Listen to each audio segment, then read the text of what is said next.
Алардын тамыры астын оңойло жол менен өндүрсөңүздөр болот. Ошон үчүн дүйнөдө көп адам көчөтүн өндүрө алат. Баасы дагы ошон үчүн арзан да. Жаңгак $4, $5, алманыкы Түркияда 150 сом, 200 сом эле бир көчөтчү.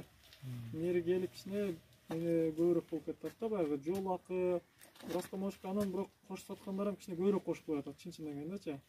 Бул 2 жыл мурда ham $4 эле, азыр деле $4. Түркияда ошол жылдары 80 сом, 100 сом, 120 сом эле. Мен 2019 жылдары, 18 жылдары, 19 жыл барган биринчи демесеге 80-90 сом эле $1 эле башташканда, Кыргызстан $4 сатышты эле да, көчө саткандарчы.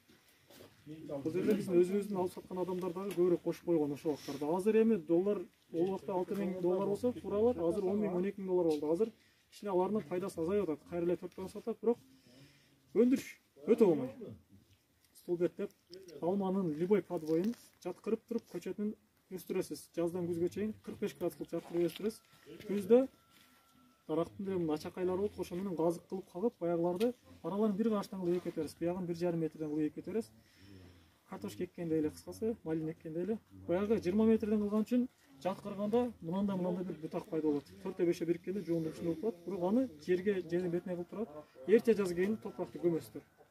Ар бир бүчүрүнөн бутактар пайда болот да. Ар бир бүчүрүнөн бутактар пайда болот. Тамырды акырын топуракты акырын көтөрүп картошка комдогондой эле тамчылап сугаруу менен же кыскасы нундуулукту постоянно кылып турсаңыздар, тамыры тез алат бул подвойлор. Оңой тамырлайт. Анан кийинчерээк кичине тамырды ачып, кайчылар менен уланат, башка жерге отурулуп, ошол жерде уланат. Нормасы ушундай. Кээде ошол өсүлө турган жеринен жоондар болсо, ошол жерде улап койсо боло берет. 1 жыл астыга утасыңар да. Анан аны алып туруп кышына холодильникте азыр биз отурган партадай, партанын үстүндө аялдар да улайт Түркиядачы.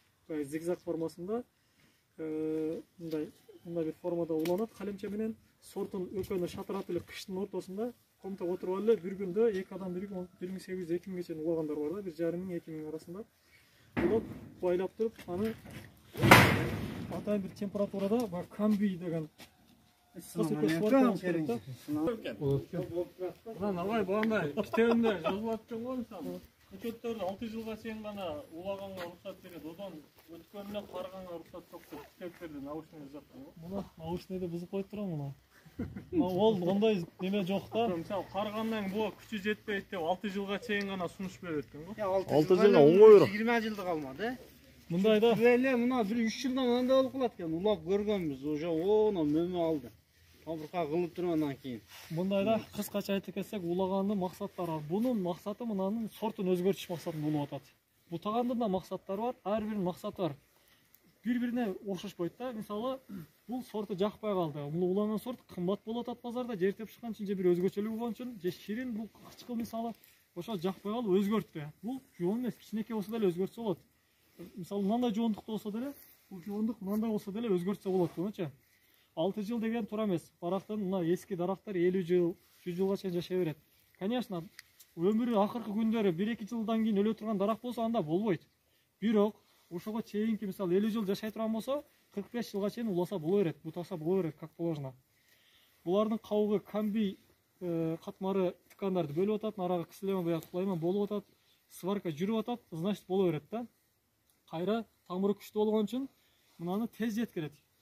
Нормада мына көчөттү өзүнө эксең 1 жылда 1 метр өссө, мына уланганда 2 метр өсөт. Себеби тамырдан келген напор күчтүү. Азык-сат, удобрение, суу 2 эсе, 3 эсе, 5 эсе көп. Түркияда өз көзүм менен көрдүм, бир чоң өрүктү путап салды эле. 1 жылда күчтүү өстү дагы, ошол эле жылы мөмө бүчүрүндө пайда болду. Нормада 2-чи жыл мөмө бүчүрүп пайда болуп, 3-чү жыл мөмө берет эле. Ал 2-чи жылда мөмөгө кирди. Себеби бияк деген азык көп, путап калбай калды уже.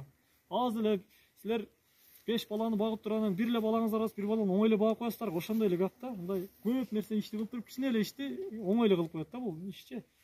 Анан мына кабыкка улашыптыр основной. Жарма эмес, же жарма экен. Жарма улап, кабыкка да уласа болот. Биз дагы уладык. Кабык эле жарып отурбайсыздар, кабык эле сырт туруп, мынаны калемди буда айырмасы калемдин ичке кыласыздар, эки жагын тең аласыздар. А жармада мынандайынан кандай адамдын кабыргасына окшош бир көрүнүш чыгып да, мындайдан алынып, буягы шиш болуп келет. Кабык эле мындай тыгып коесуздар. Кабыктын зыян жагы да бар экен да бирок. Не зыян бар экен? Мөмө баягы көбөйгөндөн кийин кайрылып түшүп калат экен. А буда андай болбойт да, жармада. Экөөндө тең азыр экөөндө тең сварка болгон жер камбилия, баягы жашыл катмары бар, мына калк сыйргандачы.